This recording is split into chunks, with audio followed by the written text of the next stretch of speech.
So we are starting with the analysis of the sample question paper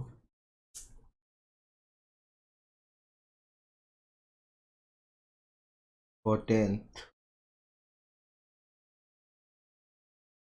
CBSE Maths 2023. ठीक है, तो ये आज रिलीज़ किया था एक्चुअली कल, क्योंकि अभी रात के 2:45 बज रहे हैं। 16 सितंबर 2022 को रिलीज़ हुआ ये, और इसमें बहुत सारे चेंजेस हैं। ठीक है, सबसे पहले तो पेपर डाउनलोड करने के लिए बहुत सारा टाइम लगा, करीब 2-2.5 घंटे, क्योंकि सर्वर ही इतना पैक था। ओके, फिर हम लोग देखते हैं पेपर का लेआउट कैसे ऑर्गेनाइज किया है पेपर इन्होंने। तो इसमें सेक्शन ए जो है इनका, section A consists of MCQ, और वो 20 एमसीक्यू रखे हैं इन्होंने, 1 मार्क के। ठीक है, उसके बाद सेक्शन बी है इनका, जो है सब्जेक्टिव, 2 मार्क वाले क्वेश्चंस, ऐसे 5 क्वेश्चन हैं। मतलब सेक्शन ए का टोटल मार्क्स हुआ 20 × 1 विच इज़ 20। सेक्शन बी के 5 क्वेश्चन के 2 मार्क के हिसाब से 10 मार्क हुए। सेक्शन सी जो है उसमें भी सब्जेक्टिव क्वेश्चन है, 3 मार्क के 6 क्वेश्चन। ओके, तो 6 3 = 18। सेक्शन डी है इनका सब्जेक्टिव, 5 मार्क के 4 क्वेश्चन, तो 4 × 5 20। और सेक्शन ई जो है वो है केस स्टडी। ठीक है, तो ये केस स्टडी कंपलसरी है, इसमें कोई ऑप्शन ही नहीं दिया है उन्होंने। ठीक है, मतलब सारे केस स्टडी कंपलसरी है, लेकिन केस स्टडी के क्वेश्चंस में ऑप्शन है। ठीक है, मतलब एक केस स्टडी में 4 क्वेश्चन होंगे, उसमें से 3 आंसर करने हैं, है ना। तो ये है 4 मार्क का एक केस स्टडी, ऐसे 4 3 = 12, और ये बन गया 30 और 20 50 और 30 80 मार्क्स का paper. This is 80 marks paper. ठीक है भाई, पेपर तो बहुत लेंदी है। डिफ़िकल्ट कितना है वो नहीं कह सकते, क्योंकि वो बच्चे की इंटेलिजेंस पे डिपेंड करेगा, लेकिन पेपर काफ़ी लेंदी है। जो सैम्पल क्वेश्चन पेपर है वो मैंने सॉल्व किया, और सॉल्व करके जब मैंने मतलब एक्सप्लेनेशंस के साथ सॉल्व किया, तो मुझे तो काफ़ी लेंदी लगा ये। ठीक है, तो इसमें डिस्ट्रीब्यूशन कैसा है वो देखते हैं हम। ओके, ट्रिगो के 14 मार्क्स, मतलब दिस इज इंक्लूडिंग ऑप्शन। ठीक है, तो सबसे ज़्यादा वेटेज ट्रिगो को है, 14 मार्क का ट्रिगो है। उसके बाद है सरफेस एरिया वॉल्यूम, जिसके है 10 मार्क। उसके बाद ट्रायंगल्स, जिसके है 10 मार्क। लेकिन सरफेस एरिया वॉल्यूम के जो क्वेश्चन थे वो 8th और 9th स्टैंडर्ड का, अगर आपको मेजरमेंट और एरियाज एंड वॉल्यूम्स आता है तो बिना 10th स्टैंडर्ड का किए एक ही फॉर्मूला चाहिए था, कोन का और स्फीयर का दूसरा फॉर्मूला। बस ये 2 अगर है आपके पास तो आप ये क्वेश्चंस क्रैक कर सकते हो। तो क्वेश्चंस इजी, मतलब डिफ़िकल्ट नहीं है, इजी भी नहीं है, लेकिन लेंदी लगे क्वेश्चंस। ठीक है ना। उसके बाद है circle linear equation in 2 variable और क्वाड्रेटिक इक्वेशन। ये 9 मार्क के क्वेश्चन आए इस पे। और भाई लीनियर इक्वेशन के जो 2 क्वेश्चन थे, ऑप्शन में था वर्ड प्रॉब्लम्स, बहुत ही खतरनाक, बहुत यूनिक। ठीक है, स्टैटिस्टिक्स के 6 मार्क के क्वेश्चन आए, और ये बहुत ही लॉलीपॉप टाइप क्वेश्चन थे, बस करते जाना है करते जाना है, अगर फॉर्मूला पता है तो करते रहो, आंसर आ जाएगा। एरिया रिलेटेड टू सर्कल्स भी ठीक ही था। कोऑर्डिनेट ज्योमेट्री भी इतना डिफ़िकल्ट नहीं था, लेकिन केस स्टडी का एक क्वेश्चन जो है वो काफ़ी ट्रिकी था, उसको शॉर्टकट से अगर सॉल्व करेंगे तो इजीली होता है। रियल नंबर्स के क्वेश्चन भी इजी थे। अरिथमेटिक प्रोग्रेशन केस स्टडी में आया था, देखेंगे हम आगे। पॉलिनोमियल्स जो था उसका एक क्वेश्चन अच्छा था, आउटस्टैंडिंग नहीं था लेकिन अच्छा था, मतलब अबव एवरेज क्वेश्चन था। प्रोबेबिलिटी के तो क्वेश्चन बहुत ही लॉलीपॉप टाइप क्वेश्चन थे, ठीक है। And now coming to the analysis of the paper, ठीक है ना।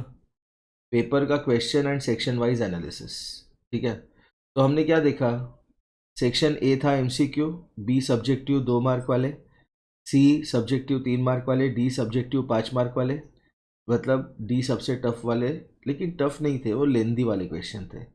टफ वाले क्वेश्चन उन्होंने MCQ subjective 2 mark subjective 3 mark पे डाले, मतलब ऐसे क्वेश्चन थे एमसीक्यू में और 2 मार्क और 3 मार्क में कि जो क्वेश्चन एक्चुअली 4 मार्क के क्वेश्चन, इतना उनको सोचना और दिमाग अप्लाई करना पड़ता है। मतलब डायरेक्टली 8 स्टैंडर्ड के मैथ्स से लेकर 10 स्टैंडर्ड के मैथ्स तक जितने भी फॉर्मूले, वो सारे फॉर्मूले अगर आपको नहीं आते तो you will not be able to score 100 out of 100 in this paper, ठीक है। Now let's look at the question wise and section wise analysis of the sample paper 2023 for maths standard। ये मैथ्स स्टैंडर्ड का है, ये standard में लिखना भूल गया था यहाँ पे, मैथ्स स्टैंडर्ड, ठीक है। तो एप्लीकेशंस ऑफ ट्रिग्नोमेट्री का केस स्टडी आया 4 मार्क के लिए, इजी था ये, ठीक है। एरिया रिलेटेड टू सर्कल्स एक एमसीक्यू आया 1 मार्क के लिए, ठीक है। एक 2 मार्क वाला, ठीक है ना, सेक्शन बी में, ठीक है। देखो बहुत सिंपल है, ए पहला है 1 मार्क, बी दूसरा है 2 मार्क, सी तीसरा है 3 मार्क, डी चौथा है 5 मार्क और ई केस स्टडी है 4 मार्क्स, ठीक है। तो अगर 2 मार्क है तो ऑटोमेटिकली आप समझ जाओ कि बी वाला है ये, ओके। तो एरिया रिलेटेड टू सर्कल के ऑप्शन वाले जो क्वेश्चन थे, ठीक है, वो सेक्शन बी में आए, ओके। उसके बाद एक उसमें से मतलब यूनिक क्वेश्चन था, बहुत ही यूनिक, ठीक है ना, फाइन। उसके बाद अरिथमेटिक प्रोग्रेशन केस स्टडी में आया 4 मार्क के लिए।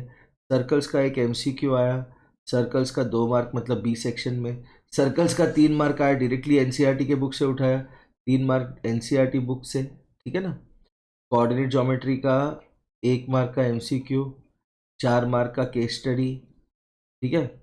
उसके बाद लीनियर इक्वेशन का 1 मार्क का एमसीक्यू, फिर 2 मार्क सेक्शन बी। 3 मार्क के जो क्वेश्चन थे जो मैंने बताया वर्ड प्रॉब्लम्स, ये बहुत यूनिक क्वेश्चंस थे।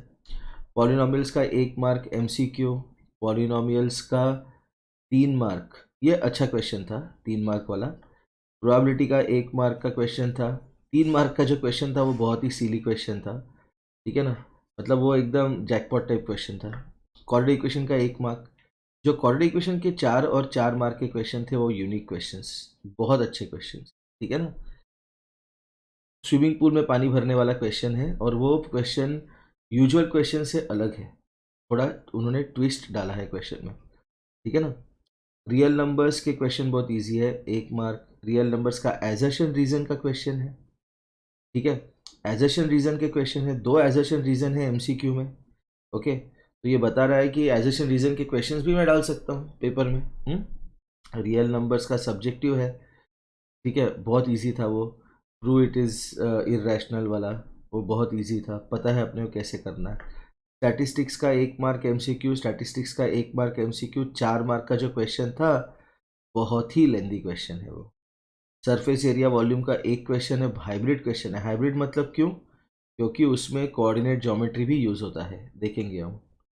सरफेस एरिया वॉल्यूम का 1 मार्क का क्वेश्चन और 4 मार्क के जो क्वेश्चन थे वो थोड़े से लेंदी लगे मेरे को, ठीक है। वैसे ही सरफेस एरिया वॉल्यूम में कैलकुलेशन इतने इन्वॉल्व होते हैं कि क्वेश्चंस लेंदी होते ही होते हैं। ट्रायंगल्स का एमसीक्यू और एक एमसीक्यू जो है 10 नंबर पे, ये क्वेश्चन नंबर है 10 नंबर का जो क्वेश्चन है एमसीक्यू, वो इम्पोर्टेंट है। फिर ट्रायंगल्स का एजर्शन रीजनिंग हाइब्रिड क्वेश्चन था, ये देखेंगे हम, सॉल्यूशन देखेंगे जब, इसके बाद सॉल्यूशन अपलोड हो जाएगा इसका, ठीक है ना। ट्रायंगल्स का 2 मार्क का क्वेश्चन मतलब सेक्शन बी में, ट्रायंगल्स का एक 4 मार्क का क्वेश्चन है, डायरेक्टली एनसीईआरटी से है। एक्चुअली ये बेसिक प्रोपोर्शनैलिटी थ्योरम का इन्होंने प्रूफ पूछ लिया इस बार, तो सोचो प्रूफ पूछने लगे। Okay fine. उसके बाद ट्रिगो का 1 मार्क, ट्रिगो का एमसीक्यू, ट्रिगो का 2 मार्क का सब्जेक्टिव, और 2 मार्क का जो सब्जेक्टिव है और में क्वेश्चन नंबर 25 वो अच्छा क्वेश्चन है। और जो 29 क्वेश्चन है भाई, वो क्वेश्चन तो बहुत ही ज़बरदस्त क्वेश्चन है ट्रिगो का। मतलब अगर उस क्वेश्चन में आप बिना दिमाग चलाए सॉल्व करने की कोशिश करोगे तो it will be very difficult to reach the final answer. Okay, तो ये रहा एनालिसिस इस बार के पेपर का। ठीक है, तो ये एनालिसिस आपको हेल्प करेगा। ठीक है भाई, तो और कुछ आपको चाहिए होगा इस एनालिसिस के लिए तो प्लीज़ कमेंट सेक्शन में टाइप कर लो। Fine, thanks a lot.